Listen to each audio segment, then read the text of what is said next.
Hoje eu queria conversar com você sobre algo que o Senhor trouxe ao meu coração. Na verdade, foi uma expressão encontrada num versículo da Bíblia que está em Atos.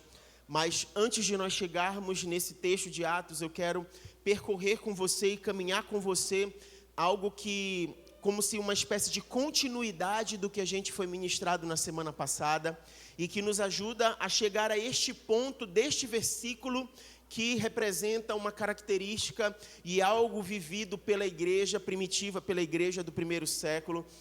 E eu queria percorrer essa trajetória desde a mensagem da semana passada até esse ponto vivido pela igreja do primeiro século. Você lembra, na semana passada, se você não acompanhou, você pode depois assistir a ministração no canal do YouTube da igreja. Mas na semana passada nós falamos sobre a mensagem mais importante. E basicamente a mensagem mais importante é a gente ouvir aquilo que saiu da boca de Jesus quando ele pregava o Evangelho. E essa declaração a gente encontra no livro de Marcos, capítulo 1, verso 14 e 15, foi o que a gente leu na semana passada. Jesus declarando exatamente isso, uma mensagem de arrependimento. A gente falou que, apesar de João Batista também lançar essa mensagem, ser o precursor do Messias e ter anunciado a mensagem de arrependimento, o próprio João Batista disse, eu prego arrependimento, mas eu tenho uma limitação, o meu batismo é um batismo com água, mas virá alguém maior do que eu que vai batizar vocês com o Espírito Santo e com fogo, já apontando para um batismo que representa a novidade de vida, um novo nascimento, mas também falando a respeito de algo iminente que é o juízo.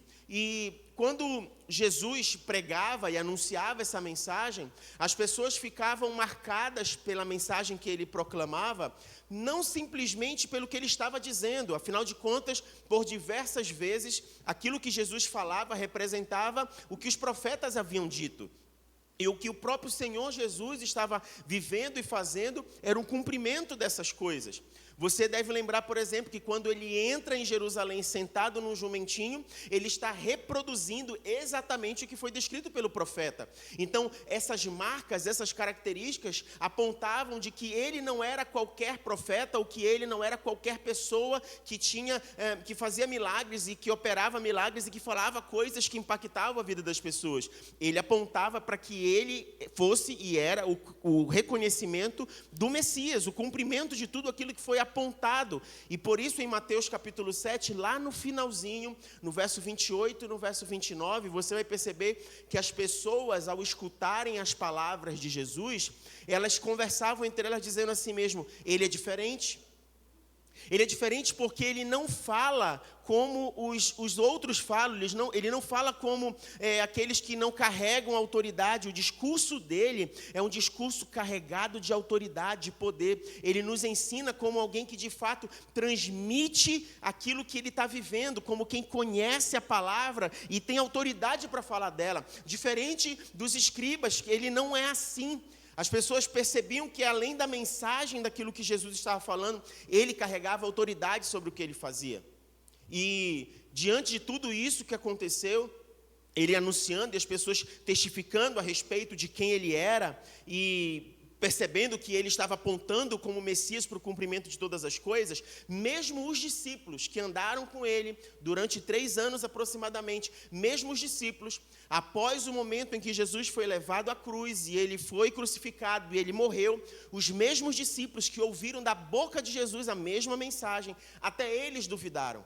Até eles se questionaram se Jesus de fato era o Messias, se de fato ele era quem deveria vir. Abre comigo em Lucas 24, 19.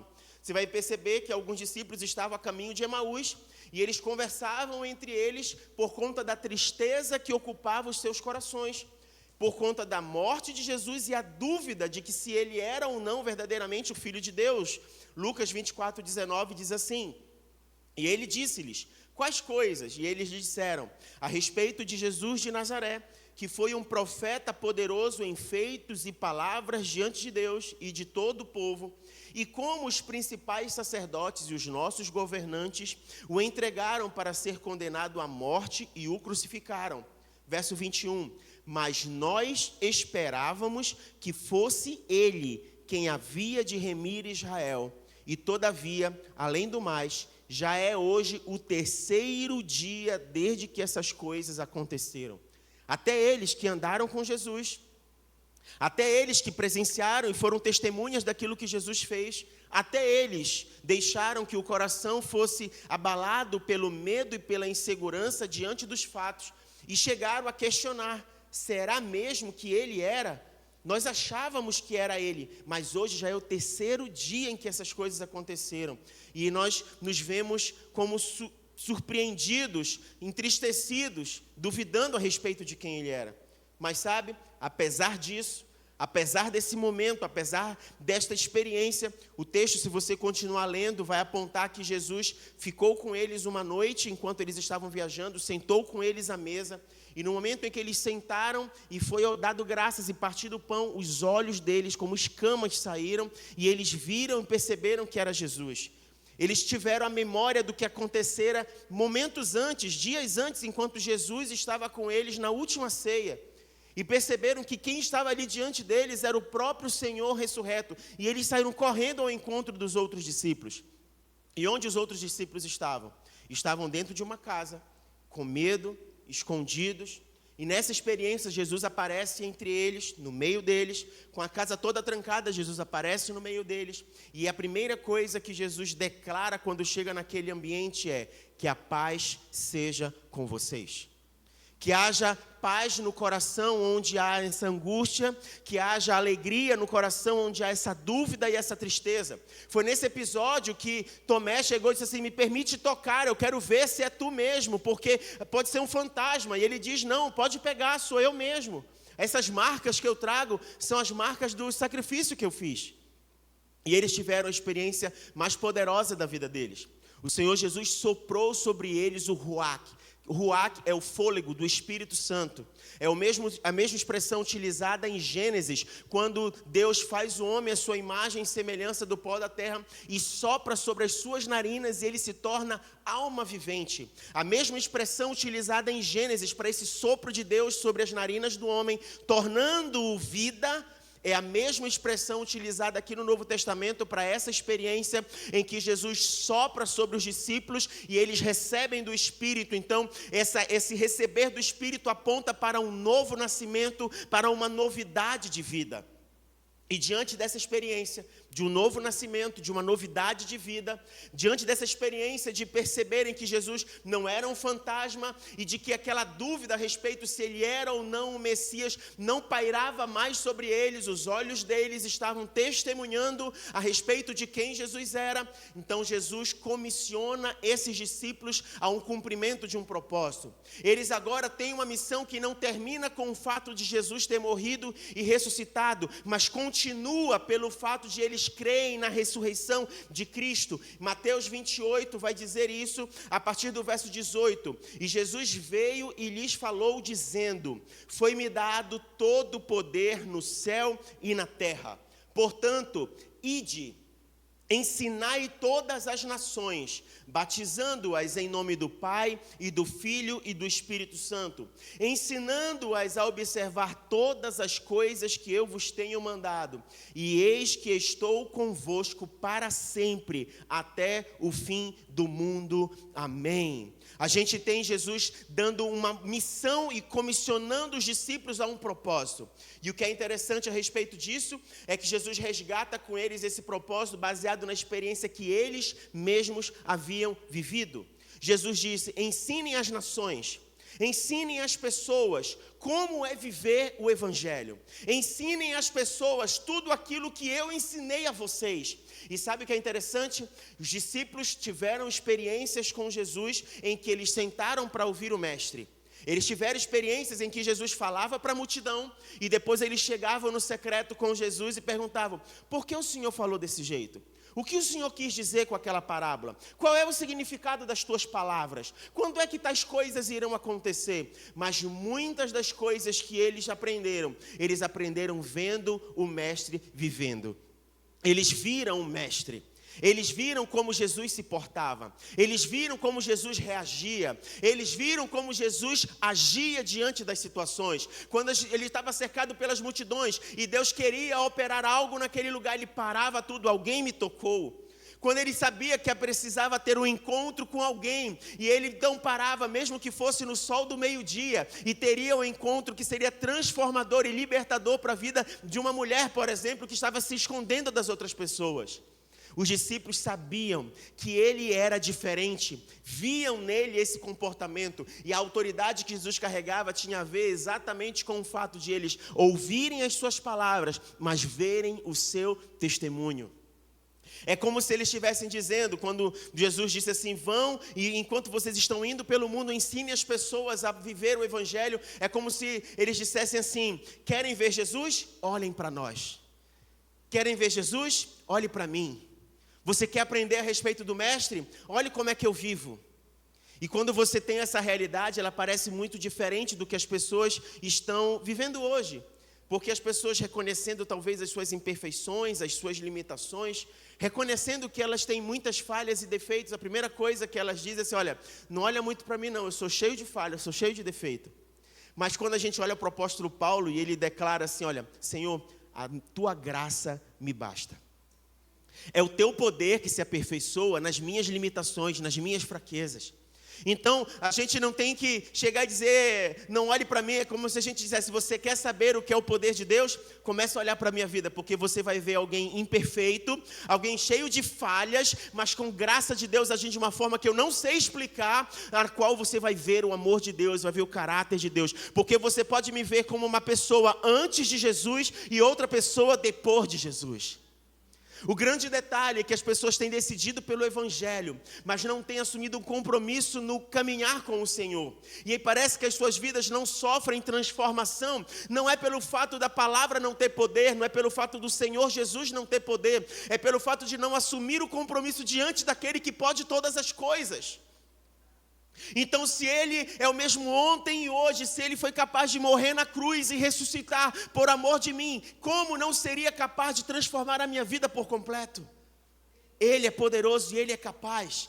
Não depende do que ele é capaz, depende do meu posicionamento, do meu compromisso. Então dizer, olhe para mim para ver Cristo, não é prepotência, não é orgulho, não é vaidade, é reino de Deus, é evangelho. É quando o Senhor se move por meio da sua igreja, por meio dos seus discípulos, por meio dos seus filhos.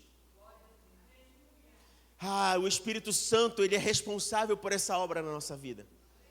Porque o Espírito Santo, o maravilhoso conselheiro, o Espírito Santo, o Paracletos, o advogado, o Espírito Santo agindo em nós, ele nos dá condições de viver essa realidade.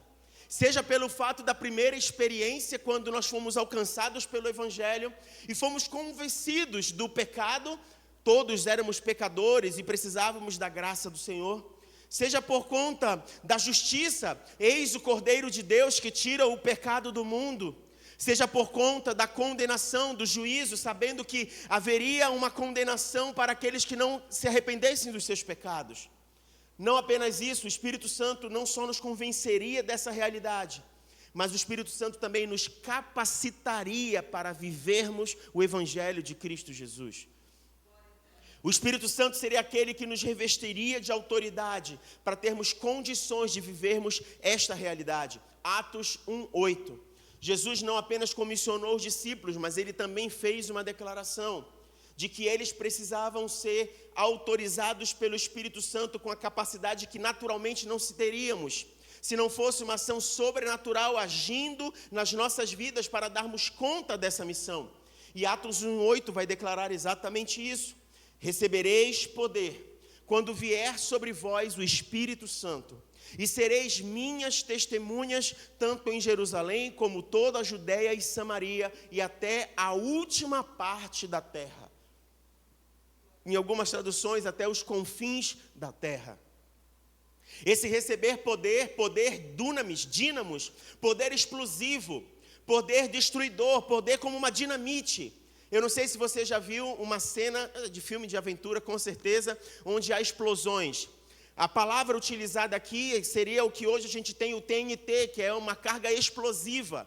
Então, o que Jesus está dizendo é que nós receberemos uma espécie de carga explosiva dentro de nós, capaz de operar em nós um efeito que impacta a vida das pessoas, que impacta o ambiente onde nós estamos e que não seria capaz de realizar e experimentar isso se não fosse dado por Deus. Significa dizer que o poder do Espírito Santo não representa as expressões que às vezes nós temos numa reunião, quando precisa fazer um som, um barulho, uma luz piscando. Não é esse. Isso daí a gente acabou se iludindo com esse tipo de característica, achando que é isso que representava o poder de Deus. O poder de Deus é um poder transformador.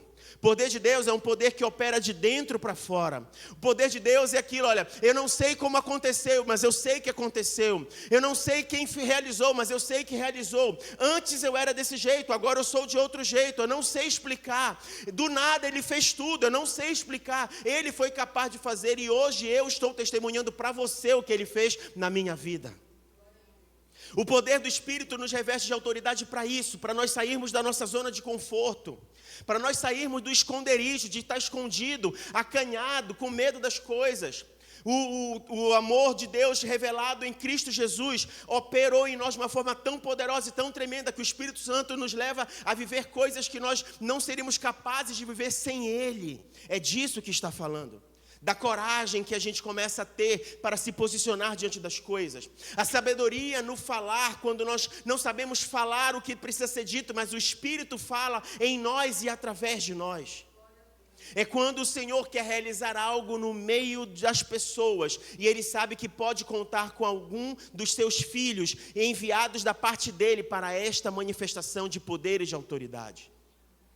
E de fato, coisas sobrenaturais podem acontecer. De fato, quando João Batista preso, ele pede para que os seus discípulos procurem Jesus para perguntar se de fato ele era o Messias. E aí, quando eles chegam com Jesus perguntando, é você o Messias ou a gente deve esperar outra pessoa? O que Jesus responde? Diga para João Batista, os cegos vêm, os coxos andam, as pessoas são transformadas. Então, o Senhor está dizendo que haveriam realmente sinais, evidências da manifestação do seu poder, haveria sinais e evidências de que Ele está operando, de que Ele está fazendo as coisas, e não será diferente nos nossos dias. Então, os discípulos cheios de temor, os discípulos recebidos dessa palavra do Senhor, cheios de que haveria um batismo, haveria um revestimento de poder, haveria o cumprimento de algo. Eles já tinham convicção, Ele é o Cristo, Ele é o Messias, é Ele que vai batizar com o Espírito Santo, é Ele que vai nos revestir de autoridade. Sabe o que eles fizeram? Eles começaram a permanecer firmes na palavra que eles haviam recebido.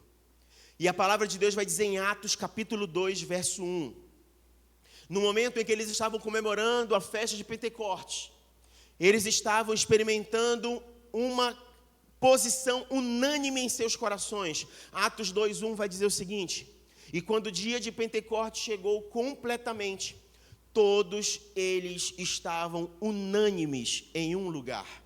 E de repente veio um som do céu, como uma rajada de vento impetuoso, e encheu toda a casa onde eles estavam assentados. E lá apareceram a eles línguas divididas como de fogo, e pousou sobre cada um deles, e todos foram cheios do Espírito Santo, e começaram a falar em outros idiomas, conforme o Espírito lhes concedia a falar. O que a gente está vivenciando aqui nesse texto é exatamente o que os discípulos estavam aguardando para o cumprimento da palavra que eles haviam recebido.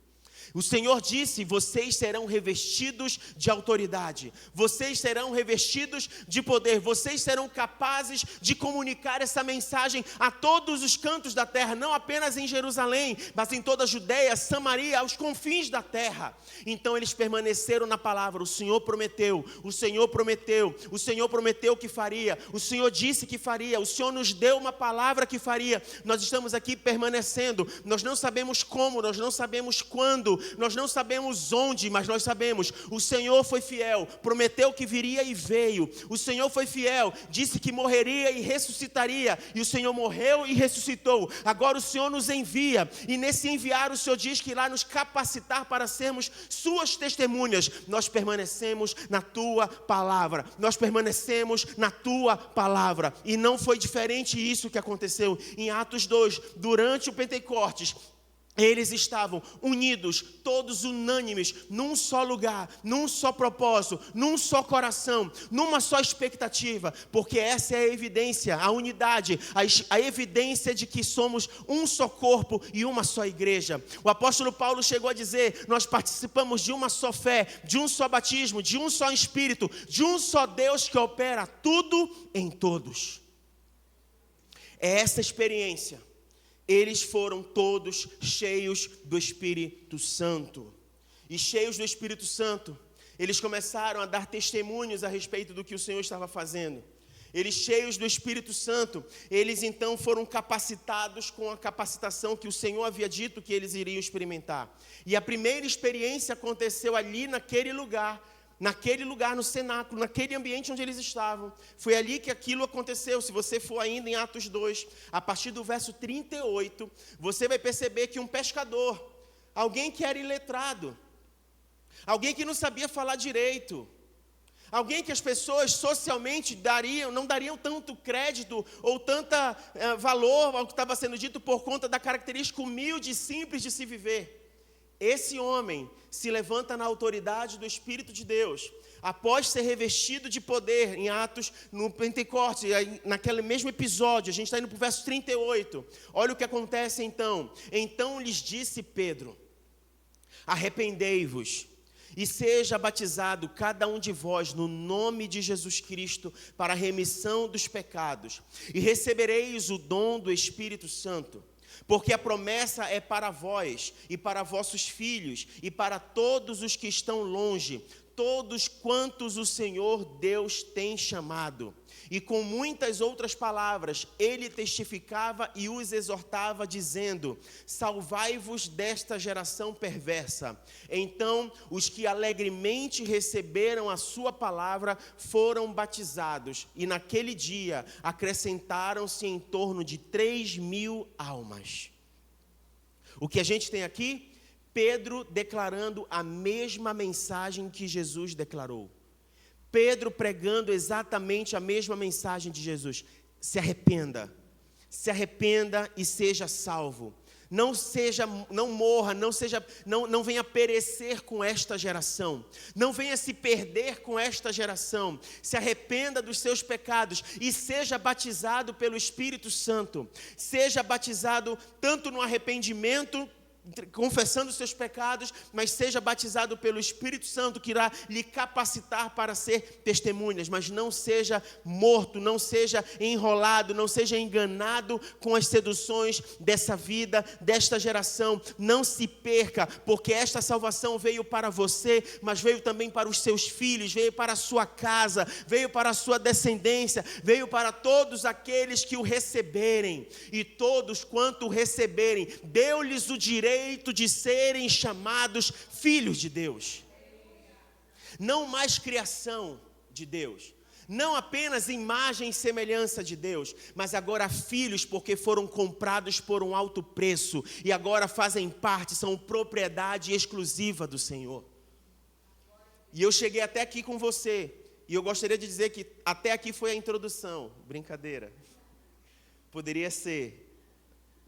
Mas não foram esses versículos que me saltaram os olhos sobre o que a gente vai mergulhar ou destacar na manhã de hoje.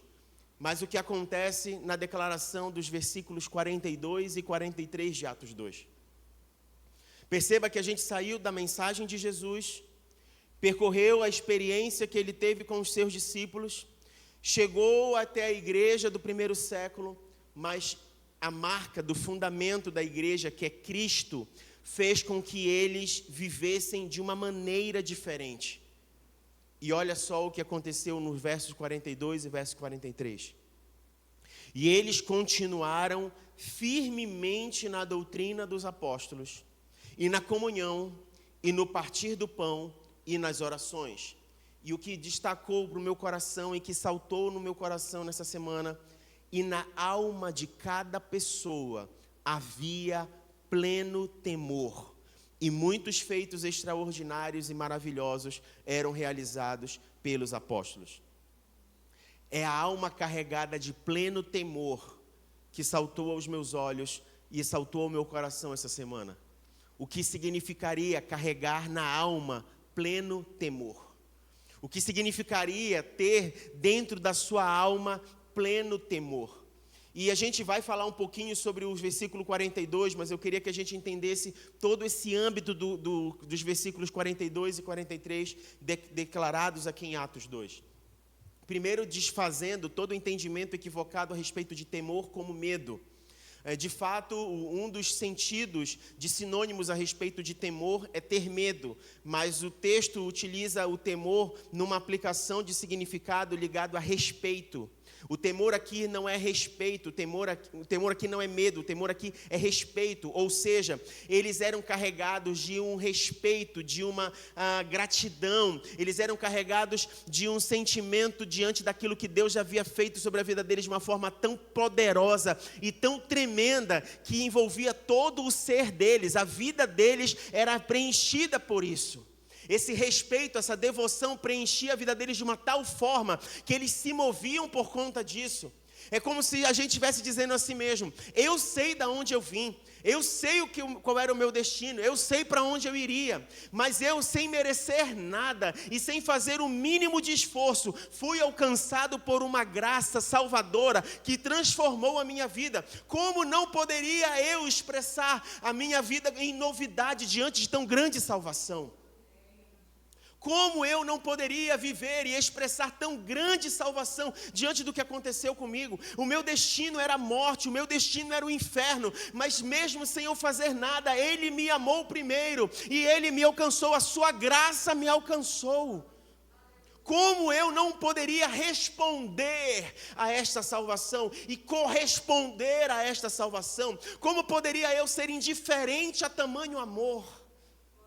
Então, quando diz aqui no verso 43, a alma deles estava plena de temor, carregados de pleno temor. O texto está dizendo o seguinte: todo o ser deles, toda a vida deles estava em reverência àquele que era Deus Todo-Poderoso. O texto está dizendo exatamente isso. Se havia uma razão de deitar e levantar a cada dia, havia a salvação em Cristo Jesus. Se existia uma razão do viver, mesmo diante das dificuldades e mesmo diante das tribulações, havia sim a esperança, Cristo Jesus. Havia sim esse pleno temor, respeito, reverência, devoção. Ou seja, a minha vida não pode ser qualquer vida vivida. Ela precisa expressar gratidão e honra àquele que me resgatou. E como é que isso acontecia? Deixa eu dizer para você: Cristo como fundamento. Cristo é o fundamento, Cristo é a pedra angular. É onde todo edifício bem edificado se mantém de pé. Cristo é o fundamento, e o pleno temor é entender Ele como o principal fundamento. Mas haviam expressões disso. Como é que isso vai ser evidenciado sobre a vida das pessoas? É o que está escrito no verso 42. Eles permaneciam unânimes, unidos, num só propósito. Assim como eles estavam buscando o cumprimento da promessa, assim como eles foram revestidos de autoridade dada por Deus, eles também experimentavam unanimemente uma só maneira de viver. Um só estilo de vida fundamentado em Cristo Jesus e que era uma evidência para as pessoas. Eles permaneciam na doutrina dos apóstolos, eles permaneciam nas orações, eles permaneciam na comunhão e eles permaneciam no partir do pão. A gente tem aqui pelo menos 4 características que são o testemunho social, o testemunho diante dos olhos das pessoas, o testemunho externo do temor que havia interno. A reverência e o temor carregado na alma era evidenciado por essas 4 expressões. Eles permaneciam na doutrina dos apóstolos. O que significa isso? Significa que eles estavam dispostos a não abrir mão do tempo em que eles eram ensinados a respeito da palavra. Na cultura judaica, isso acontecia nos sábados. Eles iam para o templo e eles abriam os rolos e eles eram ensinados. Na cultura cristã, a gente trouxe isso para o domingo, a gente já falou sobre isso no estudo bíblico de terça-feira, mas se você tem perdido o estudo bíblico de terça-feira, seria um bom exemplo de um lugar e de um ambiente que você não poderia abrir mão, considerando, por exemplo, a característica da igreja do primeiro século. Eles não abriam mão da oportunidade de serem ensinados. Eles não abriam mão da oportunidade de ouvir a palavra de Deus. Eles não abriam mão da oportunidade de sentarem e serem discipulados e serem instruídos a respeito de quem era o Senhor. Então eles estavam firmemente dizendo, disso eu não abro mão. Se eu tenho que escolher alguma coisa, isso aqui é inegociável. Isso aqui eu não abro mão, isso é importante. Isso traz saúde para o meu corpo, traz saúde e vigor para os meus ossos. O salmista já dizia isso. A palavra de Deus cumprindo esse propósito sobre a vida de alguém. Mas eles não permaneciam só nisso. Eles também permaneciam nas orações. E perceba que no dia de Pentecostes, eles estavam orando juntos. De fato, Jesus já havia ensinado eles a buscar ao Senhor no seu secreto. E o Senhor no secreto os recompensa. O Senhor os ensinou a respeito disso. Mas a igreja, como um culto coletivo, eles estavam dizendo, eles permaneciam não só no ensino da palavra, não só naquilo que era possível trocar um com o outro pelo crescimento espiritual, mas eles também oravam juntos. Eles também buscavam a presença do Senhor juntos. E não foi diferente do motivo que eles experimentaram o grande derramar do Espírito juntos, num só lugar, reunidos num só propósito, numa só busca. É por isso que quando a gente está reunido aqui, não se trata de uma liturgia onde primeiro começa com a oração, depois começa com o louvor, depois tem um tempo de oração de novo, depois tem a palavra. A gente não tem que estar preso nessa questão da liturgia, mas nós precisamos entender aquilo que não pode faltar no nosso meio. Não pode faltar no nosso meio palavra, fundamento, Cristo. Não pode faltar no nosso meio oração. Não pode faltar no nosso meio entrega, gratidão ao Senhor. Isso faz parte do nosso culto público, isso faz parte da nossa comunhão como igreja. Mas eles estavam na doutrina dos apóstolos, eles estavam nas orações, mas eles também faziam outras duas coisas, que talvez a gente nem classifique como espiritual, e esse é um problema da dicotomia grega, que influenciou o comportamento das pessoas. Tratar algumas coisas como sagradas e outras coisas como não sagradas, como seculares. E isso fez com que as pessoas dissessem, aquilo que eu faço na igreja, aquilo que eu faço no domingo, ou aquilo que eu faço como oração, jejum, então é espiritual e eu estou cuidando da minha vida espiritual fazendo isso. Mas se eu estou fazendo outras coisas do meu dia a dia, então essas coisas não são espirituais, então elas são seculares. E essa dicotomia faz com que o cristão que entende o reino de Deus como o Senhor governando toda a sua vida, viva uma mediocridade. Porque ele precisa compreender, se Deus governa toda a minha vida e toda a minha vida é um culto ao Senhor, então todos os dias e tudo que eu faço é para a glória do Senhor, é culto, é adoração a Ele, então não há essa divisão. Eu adoro ao Senhor lavando a louça em casa e adoro ao Senhor no culto, erguendo as minhas mãos. Eu adoro ao Senhor andando na rua na maneira de vestir, como eu me porto com as pessoas, e adoro ao Senhor quando eu estou jejuando também. Então, aqui a igreja do primeiro século, ela dá uma expressão muito boa para a gente, de um exemplo sobre um testemunho de vida, entendendo que a vida cristã vivida diante do Senhor não é só leitura da palavra e não só oração, mas você também vive a vida do reino de Deus quando você se mantém na comunhão com os irmãos e no partir do pão. Na comunhão com os irmãos, tendo as coisas em comum, sabendo o que cada um está vivendo e passando, e não usando isso como motivo para sair proclamando e deturpando e fofocando ou com curiosidade aguçada. Não. Ter em comum, eu me alegro com você, mas eu também choro com você. A sua dor é a minha dor, assim como a sua alegria é a minha alegria. A gente tem as coisas em comum. A gente não vive só uma rotina de domingo, de reunião eclesiástica do domingo. Não. Você faz parte da minha vida, eu faço parte da sua vida. Você faz parte da minha história, eu faço parte da sua história. E é por conta disso, de viver essa comunhão, de ter as coisas em comum, é que eles viviam o Evangelho e o reino de Deus de uma forma profunda e de uma forma evidente diante das pessoas. porque o partir do pão tem a ver com o fato de eu partilhar aquilo que o Senhor tem colocado nas minhas mãos e que pode ser bênção para a vida do outro. Esse partilhar do partir do pão não é um assistencialismo, não se trata de assistencialismo. Não se trata da gente massagear o nosso ego dizendo assim, eu faço alguma coisa, né? Eu também ajudo as pessoas que precisam. Isso daí seria só a ponta do iceberg. O partilhar o pão envolve uma resposta exata de ter as coisas em comum. Por eu saber a sua necessidade, por você saber a minha, a gente se coloca na condição de resposta de Deus sobre a vida um do outro. Essa é a realidade da igreja do primeiro século. E eles viviam isso de uma forma tão intensa que eles eram capazes de vender o que eles tinham, para não deixar de viver o que eles estavam vivendo. Eles eram capazes de abrir mão do que eles tinham, para que aquela experiência não deixasse de ser uma realidade na vida deles. E sabe o que é mais tremendo de tudo isso? É que os vizinhos, as pessoas da cidade, começaram a olhar aquele comportamento e eles serem impactados pelo comportamento deles, porque eles caíam na graça de todas as pessoas. A Bíblia diz, em Atos 2, que a igreja caía na graça das pessoas. A população, vendo aquele comportamento, se sentia impactada e se enchia de alegria em ver aquele tipo de comportamento. Não era comum, não havia interesse, não havia manipulação, não havia engano, havia profundidade, havia verdade naquilo. E às vezes hoje, quando a pessoa diz assim mesmo, eu sou cristão, a pessoa não quer nem perto.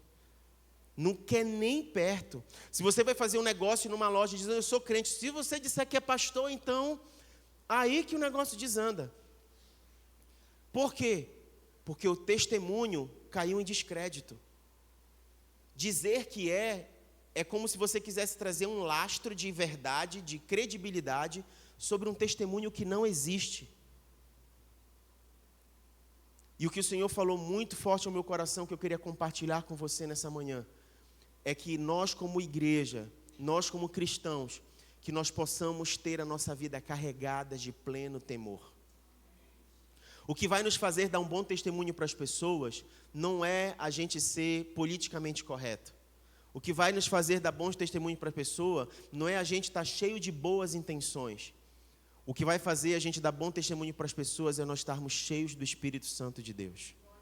O que vai nos fazer viver uma realidade como a igreja do primeiro século viveu é se a nossa vida for movida por temor a Deus. Ou seja, qual é a minha motivação que me leva a fazer isso? Qual é o propósito que me leva a fazer isso? Qual é o princípio que eu estou seguindo, fazendo tal coisa, agindo de um determinado jeito, me portando de uma determinada maneira? O que está me movendo? O que está por trás? Quais são as intenções que estão por trás daquilo que eu estou fazendo? Porque se eu estiver dando para alguém, para que os outros vejam, eu já recebi o meu pagamento. A Bíblia diz isso, eu já recebi o meu pagamento. Se você estiver fazendo isso, adorando e tal, e cantando e tal, que nem aqueles que se sentavam ninguém senta na primeira cadeira, né? É um medo de parecer os hipócritas da época, os fariseus. Não, gente, não tem problema não, pode sentar aqui. Mas se você está fazendo isso para ser visto, você já recebeu seu aplauso, já recebeu sua recompensa, tá? Inverteu o negócio aí. O Senhor espera de nós uma postura que é a evidência de uma vida firmada em Cristo. Se Cristo for o fundamento da nossa vida e da nossa história, não tem como nós não correspondermos a isso como se não tivermos carregados de profundo temor. E esse profundo temor vai nos levar a ter posturas que glorifiquem a Deus. Aí sim, a nossa palavra vai ser uma só, sim, sim, não, não.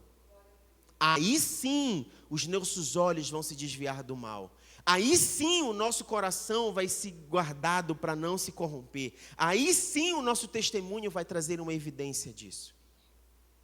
Mas se o nosso coração não estiver firmado em Cristo, se as nossas motivações forem outras, se nós não formos carregados de pleno temor, a gente vai conseguir agir por conveniência. E a gente vai conseguir até fazer algumas coisas que aos olhos das pessoas vão ser bem vistas. E a gente pode ganhar o aplauso das pessoas, mas não receber a aprovação daquele que deveria nos aprovar. Que o Senhor tenha misericórdia da nossa vida. E a minha oração é para que a gente possa ser cheio do Espírito Santo de Deus. Porque é cheios do Espírito Santo que nós seremos capazes de ser testemunhas do Senhor. É cheios do Espírito Santo de Deus que os sinais vão acontecer. É cheio do Espírito Santo de Deus que nós seremos transformados de dentro para fora. É cheio do Espírito Santo de Deus que nós seremos convencidos daquilo que precisamos deixar, abandonar. É cheio do Espírito Santo que nós somos levados à posição de arrependimento. É cheio do Espírito Santo que nós seremos aperfeiçoados para a glória do Senhor. É cheio do Espírito Santo. Não é cheio de nós mesmos. Não é cheio da nossa vaidade. Não é cheio do nosso achismo, não é cheio do nosso querer, não é cheio do nosso gosto, não é cheio daquilo que a gente quer, das nossas preferências, não é cheio das nossas prioridades, é cheio do Espírito Santo de Deus. E eu queria convidar você a se colocar de pé e a gente orar sobre isso.